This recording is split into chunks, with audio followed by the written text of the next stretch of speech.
Hi everyone, I'm Brenda Butner. This is Bulls and Bears. Let's get right to it. Here they are, the Bulls and Bears this week. We have Gary B. Smith, Tracy Burns, Jonas Max Ferris, John Layfield, along with Bernard Whitman. Welcome to everybody. Okay, Gary B., another broken promise?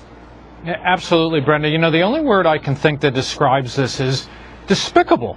One, you know, as you pointed out in, right at the top, it's not going to be, 5 million, 10 million people. The number, as you pointed out, is over 90 million people. That's over a quarter of the population that were, one, lied to, and two, now forced to go on to plans that are invariably cost more than they're paying for now. So this whole canard of you can keep your plan, and even if you have to keep your plan, you search for a better one. It turns out, Brenda, it's lie upon lie upon lie. And not only that, maybe the worst part, the reason I say it's despicable, they knew all this well before Obamacare was implemented. Well, Bernard, what do you think of that? I think it's hysteria gone wild. I mean, come on, if 93 million people were about to lose their health insurance in the next 2 months because the year ends in 2 months, I think we know about it by now. I don't buy this at all. And in fact, their whole reason behind the Affordable Care Act was that the cost of premiums was rising so dramatically from 11%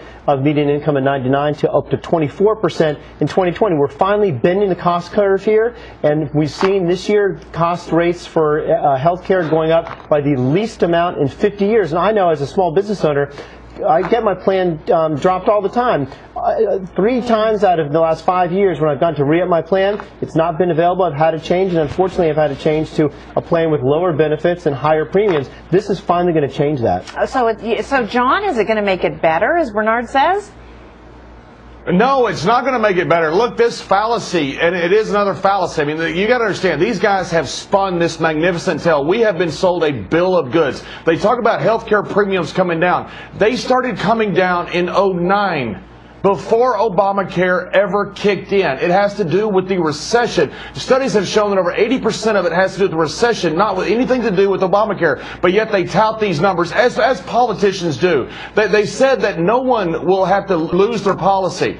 That's not true. Nancy Pelosi says policies will not go up. That's not true. Mike Enzi, Republican from Wyoming, tried to pass a bill because he knew that small businesses would lose their health care plan. He wanted those grandfathered in. The Democrats voted this down. They knew this was coming. They have completely sold us an absolute bill of goods here. Well, Tracy, shouldn't you be worried if you have an employer plan then? I think everyone should be worried. And Gary B., I got a better word for you. I think it's deceitful, because they knew back in 2009 that there were going to be people that were turned down. They knew a lot of people were going to be turned down. And they also knew that people were going to be forced into costlier plans that didn't provide as good of benefits as they currently have, because, well, God forbid, everybody's, not on an equal playing field. So I think they knew this was going to happen, and we were just slowly learning more and more about what they knew, and now the public is starting to get a sense of it. Okay, Gary, Jonas, you actually think it's good for some, bad for others? Yeah, look, it's a program with winners and losers. If you're in the top half of the healthiest Americans, in the top half by income, you probably are going to take some hits here, whether you're going to get a plan that's more costly or more benefits than you want. If you're in the bottom half or the bottom half by health, you're going to get a cheaper, better plan. You get a letter, but the letter, you got to really read it. You're going to get a plan in many cases that's better.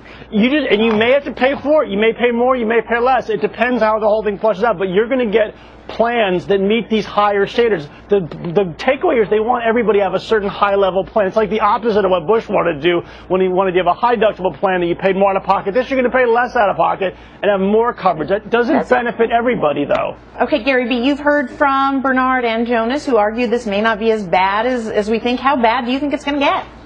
Well, the numbers show it. Look, if this was great, if I personally, when I did my own insurance, thought this was so great, I'd be running to these exchanges. I've already gone to the exchange. I've gone to my Blue Cross Blue Shield, and I can't find a better plan at the same price. In fact, what I'm finding is worse plans because they tack on this crap like maternity care and substance abuse, which I don't need, for a higher premium, for crying out loud. So it's absolutely ridiculous. This is forced upon us. You know, Bernard said I know Bernard is a nice guy, but he comes up with this hoax like bend the cost curve. My God, we heard that 6 months ago. You know where the cost curve's being bent? Right around our necks. Okay, you are a nice guy, Better than out of our wallet.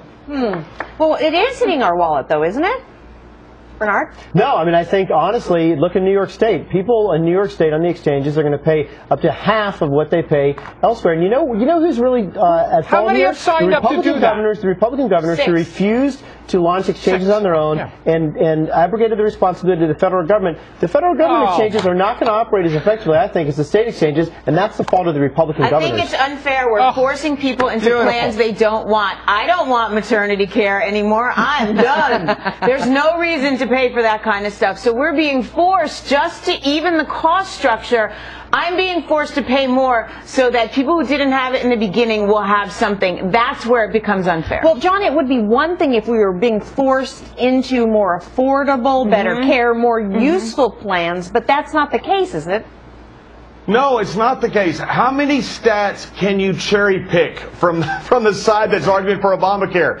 Everybody quotes New York State because of their healthcare system. It is the only one that's going down. There's about 49 states that are going up. California is triple-digit increase right now. I mean, these guys cherry pick every stat they have. They say they don't even know the numbers from the website. You can go on Google Analytics. It doesn't cost you hundreds of millions of dollars, and you can find out almost anything you want about any website except for this government website. These guys have completely, I keep saying it, they've sold us a bill of goods. They have flat lied to the American people. And the people that are getting a cheaper insurance, it's because of subsidies. Somebody is paying for that. It's not free pizza, guys. Somebody's paying for this. The other insured people are paying for it, and that's how it works. But isn't that better than the alternative, which would be nobody pays for it but the very high taxpayers? Because that's how most health care is covered in America. The people at the top pay for everybody else, and nobody sees a premium increase. That's how Medicare is paid for and Medicaid. So isn't this a fairer system where at least half the country might see higher premiums, so the other half who have conditions that they never could afford? What's fair about that? What's fair about that? And these so-called tax subsidies, everyone's pricing out of them. I mean, they're only basically available to a handful of people by the time you run the numbers. There's nothing fair about the way the cost structure is. And to add insult to injury, the care is not going to be there for you. And the fact is, though, we have been paying and subsidizing to pay for people who do not have health insurance for years. Why? They go to emergency rooms, and the rest of us are stuck with a very expensive, inefficient bill. It's about time that we level the playing field and be able to reduce costs in that manner. Okay, Gary B. But here's the problem. Here's the problem. We'll wind up with more uninsured now as people get dumped from their plans. So we've not even solved the core problem that Obamacare was supposed to solve. Okay, that's got to be the last word. Thanks.